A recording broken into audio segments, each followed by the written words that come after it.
Hello guys, in this video I'm going to show you how to decrease the volume of a clip in the CapCut app. But before that, don't forget to subscribe and leave a comment down below, because at 10,000 subscribers I'm going to show you my whole YouTube revenue statistics and growth strategy.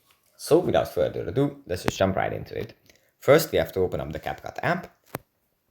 And here it usually opens up in the home menu where we have our projects. Here we select the one that we want to work on. Let's just open it. And then we select the clip that we want to decrease the sound of.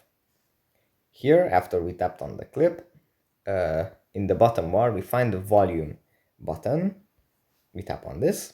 And then if you move the slider to the left, the volume of this clip is going to be decreased.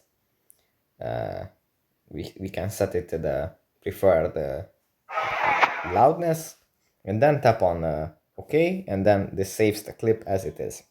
So that's pretty much it for this video. Hope it was helpful for you guys, and I'll see you in the next one. Bye.